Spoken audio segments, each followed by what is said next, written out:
Alright, let's go, because you know what I came here to do. I don't get paid for overtime. I'm here to fight. Fabio WARDLEY versus David ADELEYE will be on the Tyson Fury Francis Ngannou undercard. Now, it says here that the British title is on the line, but from what Fabio was saying, it's unlikely it will be. They're still trying to work out a few things. David was ordered as a mandatory for the belt. The purse bid, which would have been between MATCHROOM and Queensberry, was dismissed because Fabio is going over to make a deal with the Warrens. Frank would have kept the fight like this as a headliner under normal circumstances, but because NGANNOU versus Fury is not being received very well because people want to see Tyson Fury fight Alexander Usyk for the undisputed titles, IBF, WBO, WBC, WBA, they're now having to appease the media and the public.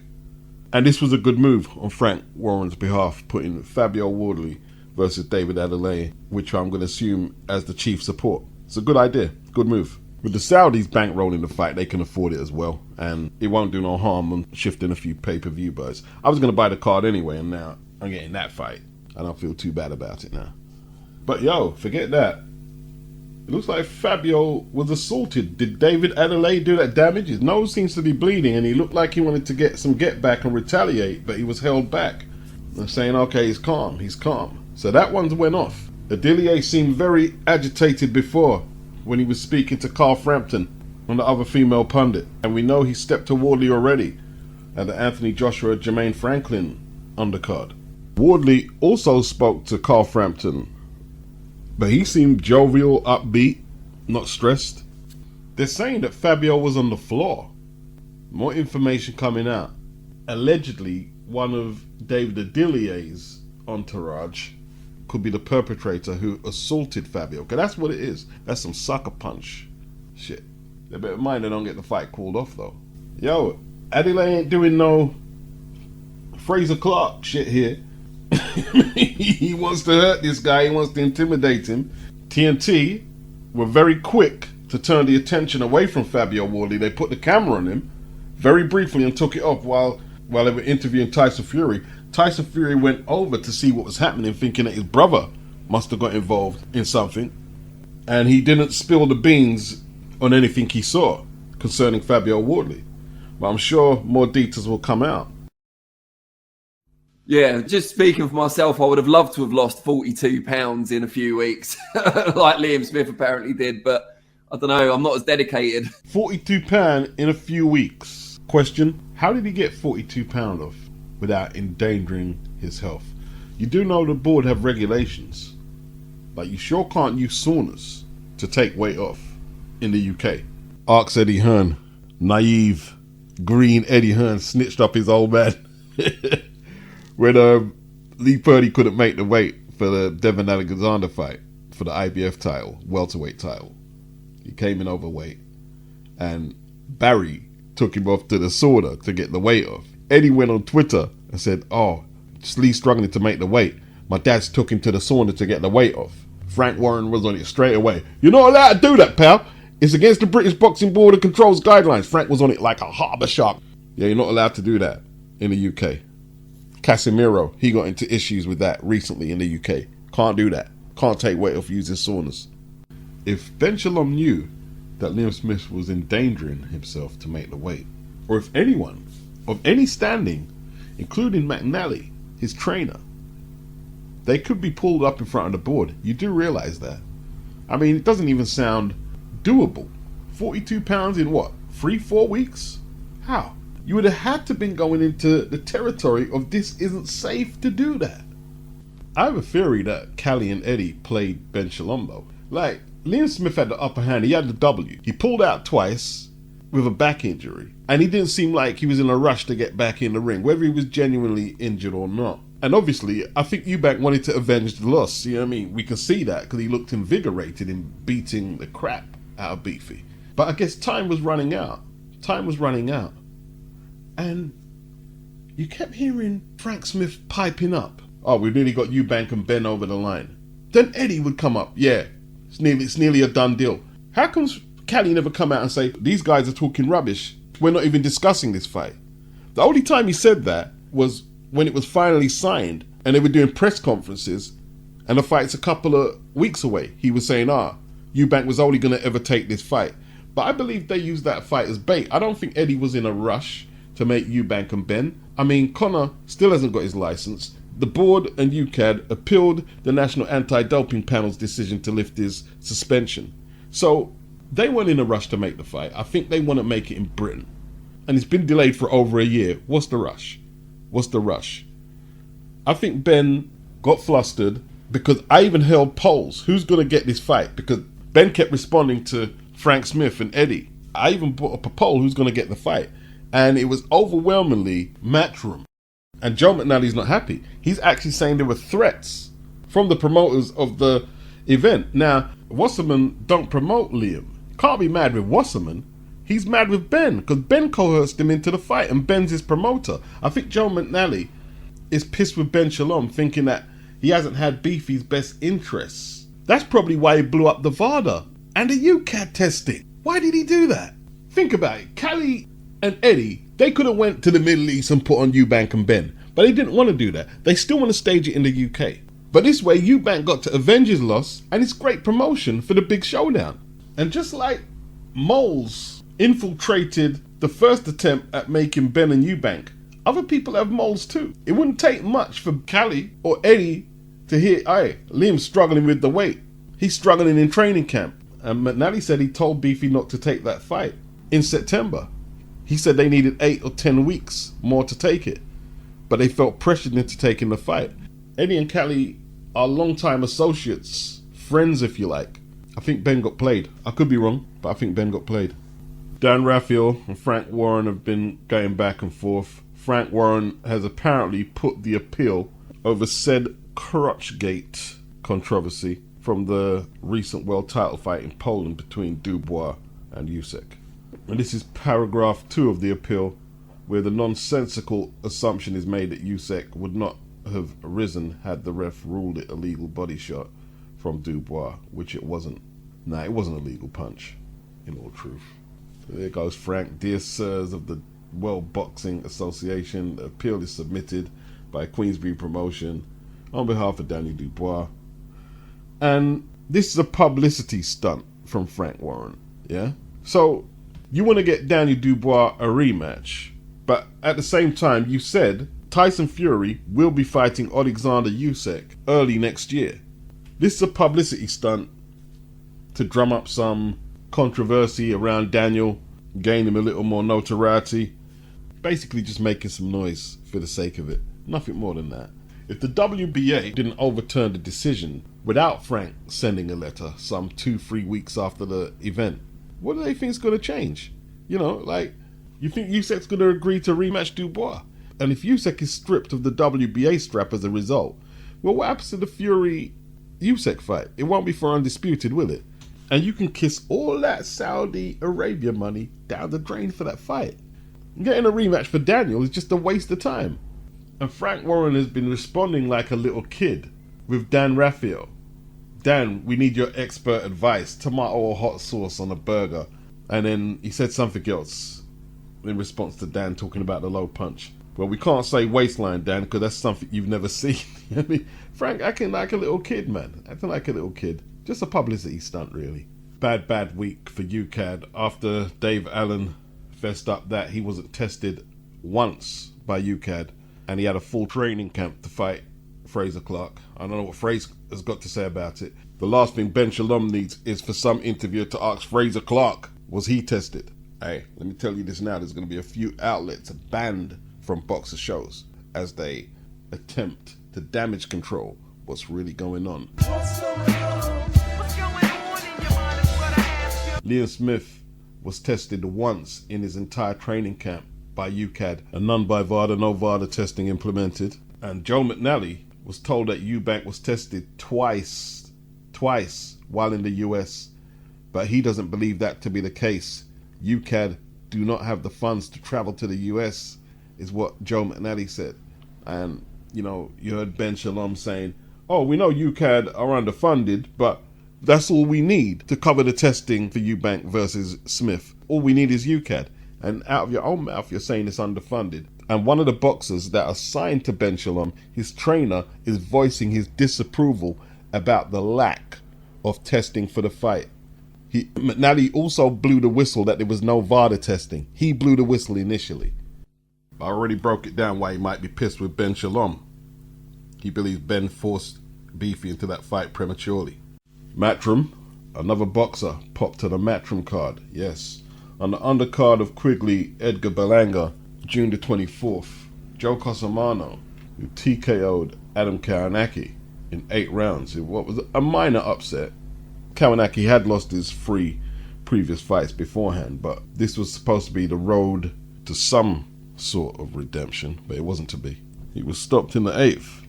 An analytical finding was returned by Joe COSUMANO. The fight with Adam Karanaki will now be classified no contest. Who will Matchroom pop next? Maybe Joe will prove his innocence. Eddie Hearn says EUBANK versus BENN talks underway for December. No shock. Without reading the article, I'm assuming he's still talking to the British Boxing Board of Control, who have appealed the National Anti-Doping Panel's decision to lift Conor Benn's suspension, as he would like the fight to take place in the United Kingdom. But Conor's fit and he's ready to fight, and there is a date penciled in by Eddie, September the 30th in Orlando, America, where Conor will have a tune-up. PBC top-ranked purse bids being ordered. Frank Martin versus Shakur Stevenson for the vacant WBC belt, vacated by former undisputed lightweight champion Devin Haney.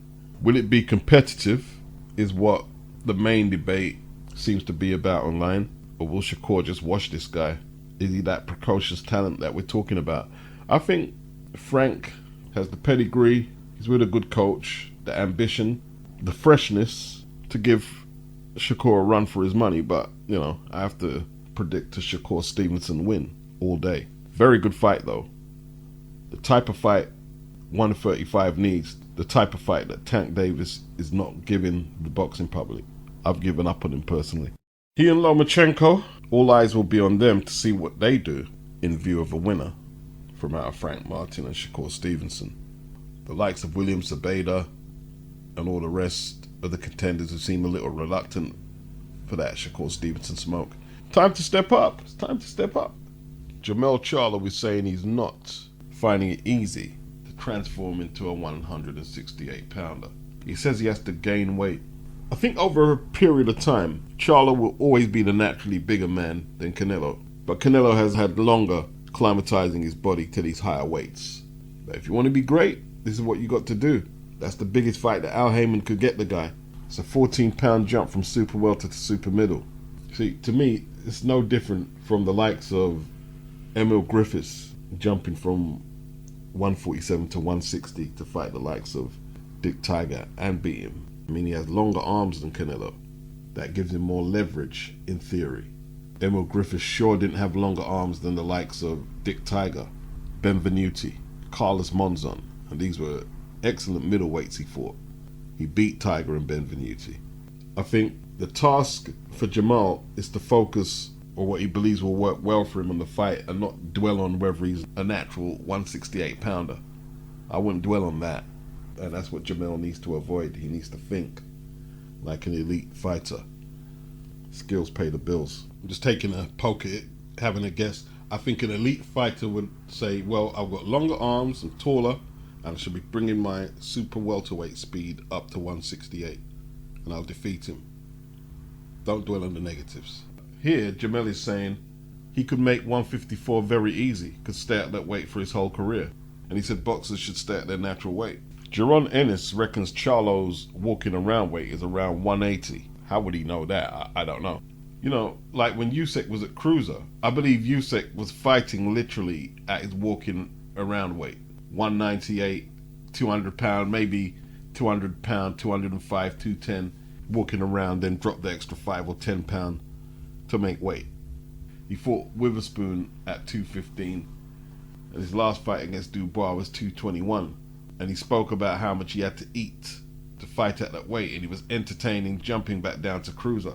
The difference between USYK and Charlo, I don't see Charlo jumping back down to 154. 160, the minimum he would jump back down. Let's say if he loses to Canelo. 160 minimum. it's just hard for me to believe that he's that small at the weight, 168. It's hard for me to believe. I'm not saying he should feel like a natural super middleweight in his first fight at the weight limit. There may be a bit of discomfort, but it's hard for me to believe, just looking at him, that it's that hard to condition himself to fight at that weight class. You know, like I say, skills pay the bills. The elite fighters, they get over the hump. And if necessary, come in at 164. If you feel that coming in too heavy is going to compromise your performance, come in at 164, 163. Is he just talking? I just thought it was strange, a strange thing to come out with this massive opportunity. Amanda Serrano, undisputed women's featherweight champion, was set to make history and fight a 12 3-minute round title fight on October the 27th. The challenger's name is Daniela Ramos. I don't know nothing about her. I know Amanda Serrano. That's who I do know. Now, the WBC have said they will never allow women to fight 3-minute rounds. This is what he told Chris Mannix on his podcast. The neck area has a different structure. The menstrual period brings a very different situation into the hormones, and women, when they're going through that process, the ratio of concussions is much higher for women than men. Solomon says we will not be in a popularity contest. Many times we have to protect boxers from themselves.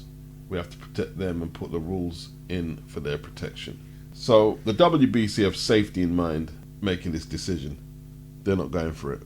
The fight will not be for undisputed. Now, I am not a neurologist, a gynecologist. Now, my reasons for not having 12-3s or 10-3 women's boxing will be a different reason from the safety aspect. Now, Amanda is headlining this card against Ramos, so I have no issue with that. From what I'm hearing, Amanda wanted her fight with Katie Taylor to be 3-minute rounds. I don't know if Katie declined or the sanctioning body, but it never happened. The problem I have with 3-minute rounds in women's boxing is when it transfers over to a card that is majority men. And I watch women's boxing, and I believe Amanda's fight is on DAZN, and if it's not behind a paywall, I will more than likely watch it. But a card that is majority men, main event, etc., I don't believe women are good enough to fight 3-minute rounds. I don't think they punch hard enough. Some people will argue that the extra minutes will give them more time to set up stoppages. I don't think the empirical study has been done to back that claim up. And if they're wrong, what you will get is a lot of women who, for the most part, are not big punchers, looking pretty sloppy with the extra minute and the extra duration of the contest. I can see that happening.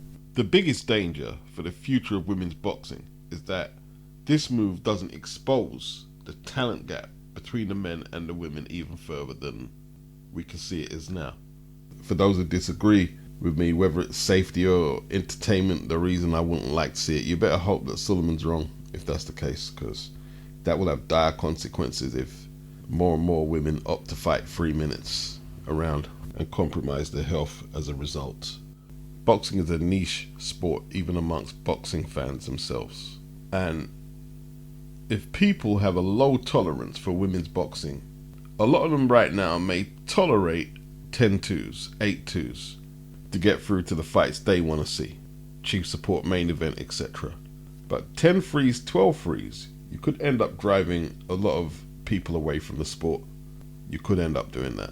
Let's stay with DAZN, for instance. People are waiting to see Haney. And he's not a big puncher himself, admittedly.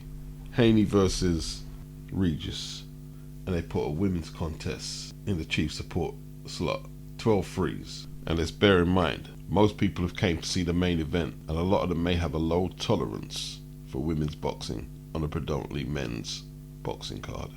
You could end up driving them away from the sport. Now, I know a lot of people are going to say, well, good riddance to the non-progressives.